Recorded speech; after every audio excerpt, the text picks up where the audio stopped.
Hey everybody, that is my Synodontis Eupterus, and those are some Congo Tetras. This is my 125. I guess it's an African themed tank, you could think of it that way. I just want to shoot a little video of this tank tonight. I want to do a little update on its progress and what's going on. My Ctenopoma, who is now dozing down here in the corner way off to the right, has been getting what my wife would refer to as hangry. And he's been chasing the Congos around and just generally being a little bit of a pain in the butt in the tank. So it's definitely time to get some food in there for everybody. And I thought I would go ahead and try to get some of that on video. So I'm not really sure how well it's going to work. I'm going to set the camera down while I get the food in the tank. And then I'm going to come back and pick the camera up. And then we can look at things a little more specifically as they're feeding. I'd like to try to get a few close-ups of some of these more attractive fish before everybody goes nuts, because once I start putting food in the tank, it's just going to be a free-for-all. But I do also want to actually talk about what's going on in the tank at the moment, and that a lot has to do with the plants. As a lot of you know, this is a fairly new tank. I just put all that water Sprite in there, and that was just one little $4 bunch when this tank started. And in fact, this didn't even go in for quite a while after the tank had started, and it already looks like that now. And this over here was another little $4 bunch that is basically just growing out of control. So this is actually lace leaf water Sprite, and I have the regular stuff in my other tanks, and I like this so much I'm actually thinking about pulling some of this out of here and putting it in my other tanks. If you'll notice, the roots are finally starting to grow down. And you know, here's a good example where you can see new growth is growing down. When I first put them in the tank, they laid on their sides, and you can see right there those brown roots in the middle are some of the original roots. And as new roots grew, they grew based on gravity, and they grew down into the water. So all these roots you see hanging are actually new growth that's developed since I've had these in here. So that's really looking good. The red tiger lotus right here, I just did a video the other day, and that was already sending up a runner towards the surface. I was able to get that cut off before it got to the surface, so I should still get nice compact growth out of that.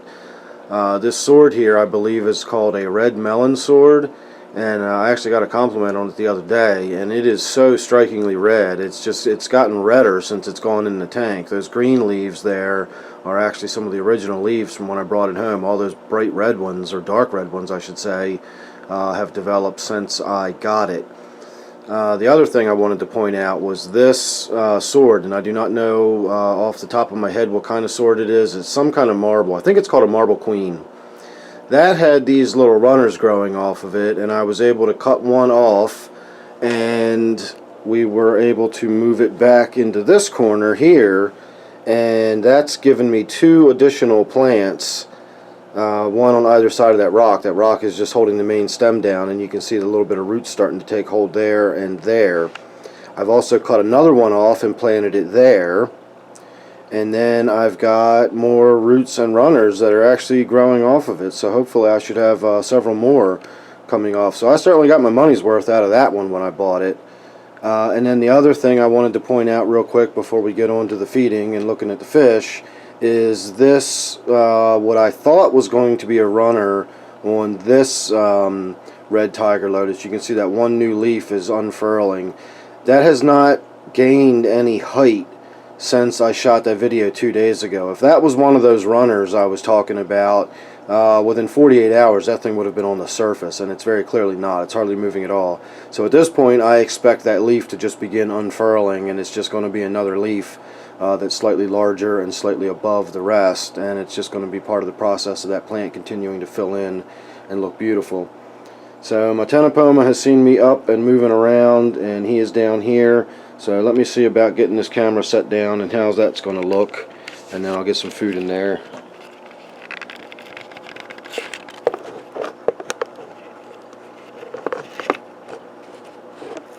Alright. I think you can live with that for a few seconds. Now I got to show the Ctenopoma that I've got food coming, and he knows what the jar of food looks like. And of course now he's actually not responding to it. I swear these animals know when there's a camera around. So I'm going to go ahead and put some shrimp in there anyway, and hopefully he will get to it. Now some of these I put in whole, and some I break and crumble up so that the other smaller fish can get their share of it too. The Congo Tetras do, believe it or not, have teeth that are very sharp. They are related to piranha. They're cousins of piranha. All tetras are. And tetras actually have some pretty nasty teeth. They're very small, but when they're chewing up their food like little bits of krill, they put quite a hurting on it. So give me a second to get my camera in position here again, and hopefully we will be able to get some really good close-ups of him feeding if he ever actually gets under the light and we can really see him.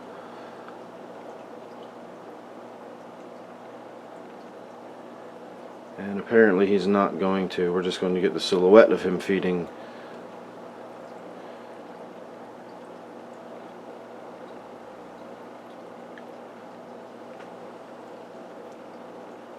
Well, you can see the Congos dart and dash all around. There we go.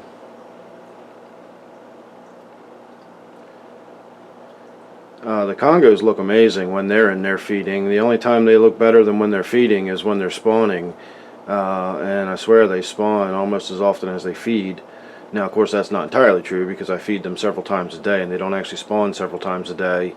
But they do spawn several times a week. They're continual spawners. They don't go through any kind of seasonal shift. There's no water change that gets them in the mood or anything like that. They just spawn continually. Every couple of days you will see them in there doing their thing. So I'm really kind of disappointed that he has not gone up to the surface and really struck at anything with any force. I was really hoping I'd be able to get some of that on video and get some slow motion action, because that would be really neat looking watching his mouth open up the way it does. It's a lot bigger than you would think for a fish that size. And I was hoping for a moment there we might get a little bit of my odd couple behavior, but the Synodontis is apparently not in the mood right now. And we'll see if we can get a look at my Snakeskin Gourami for a second, but apparently he's not going to cooperate either. There he is. So he's getting big and looking beautiful too.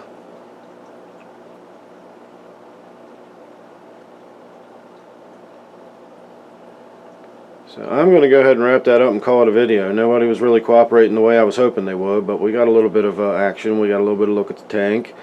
And if nothing else, it gives you something to look forward to, because I will continue to try to get some really exciting stuff on video whenever I can. And I'll set it up better one of these days, and I'll get a little bit better feeding video of this guy. And you will get to see much more what he looks like when he's actually striking at prey, because it's pretty impressive. I'll also try to get a little bit of his behavior where he's chasing the Congos around, because that's pretty impressive too. It lets you know what a formidable predator that fish really is when he wants to be. So once again, that was my 125. We'll call that a video. Go ahead and subscribe so you don't miss anything. I thank you for watching this one, and I look forward to seeing you on the next one. Thanks again.